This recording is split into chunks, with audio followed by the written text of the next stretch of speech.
Hey there, my name is Cheryl Clark, and I am the founder of Phenomenal Writing, the parent company of Phenomenal Speeches and Phenomenal Voices. And through all branches of the company, we help executives and business leaders communicate more effectively.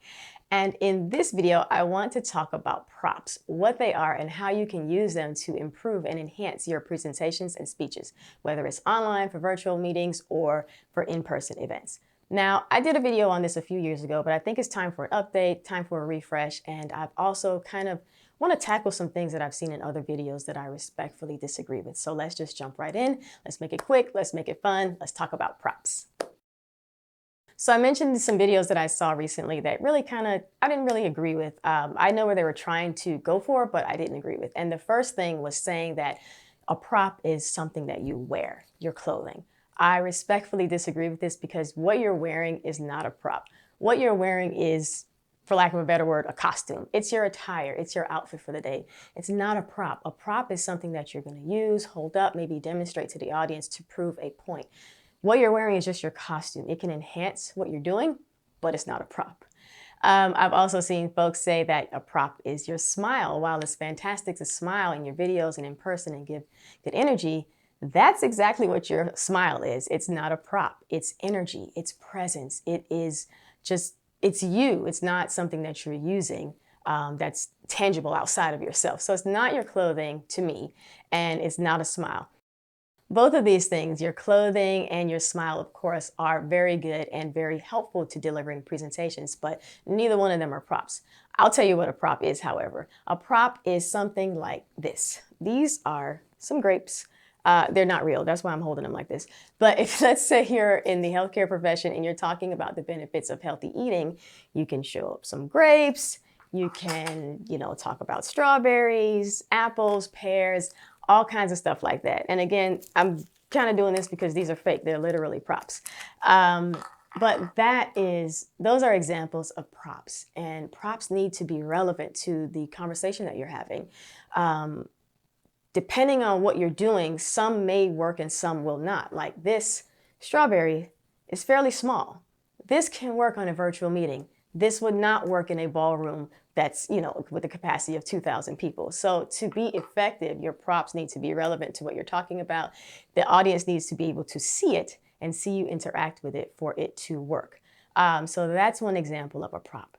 Another example of a prop would be, let's say you're in the holistic health and wellness sector, since I was talking about doctors and physicians. What if you're in holistic health, energy healing, and stuff like that, and you want to talk about the benefits of sound therapy, sound healing with singing bowls and stuff?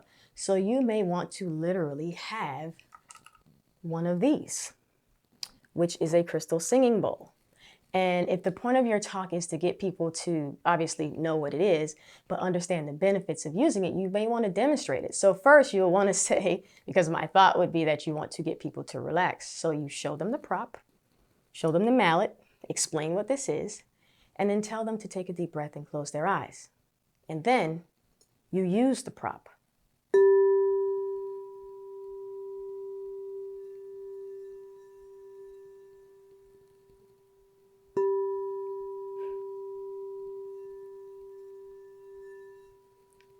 So that's another example of a prop. I don't actually play this for real, so hopefully that was a good demonstration.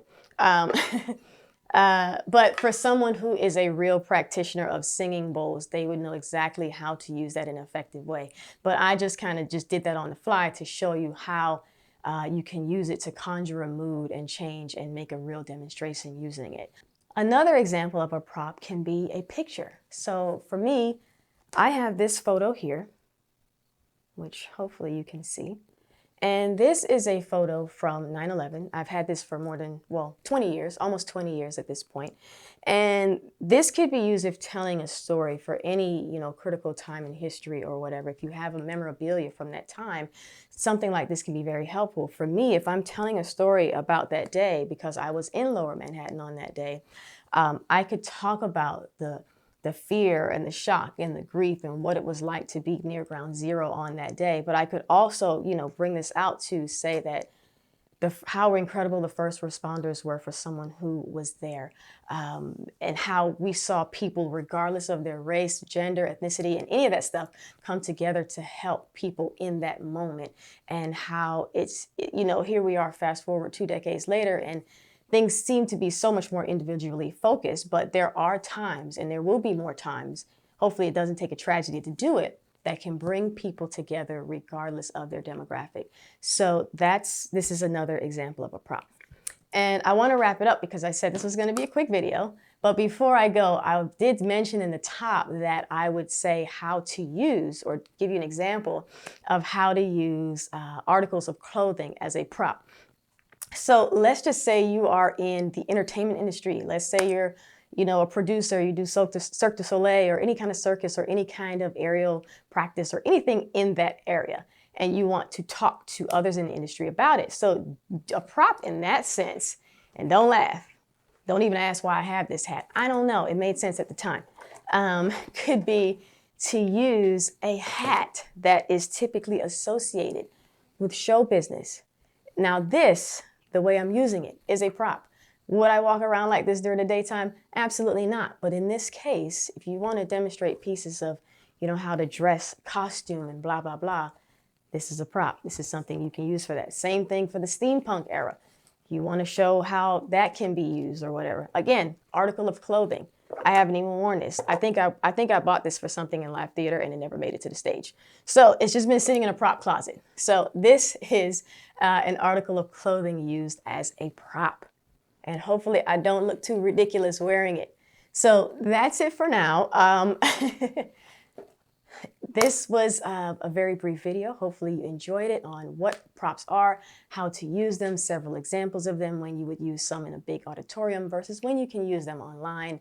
To be effective, they need to be seen by the audience. They need to see you interact with it. Oh, and one more thing. It's very important when you're using props for best engagement is to look at it. Kind of inspect it before you use it. This focuses the audience on you and the prop. So same thing. Again, hold it up, look at it, inspect it, then use it.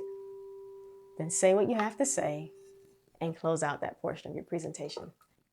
All right, that's it. I hope you enjoyed this video. I hope you got some great takeaways. If you did enjoy it, please consider connecting with me on LinkedIn. Just search for my name, Cheryl Clark. If you want a much deeper dive into all things presentations, please consider enrolling for my masterclass, which you can find at phenomenalvoices.com.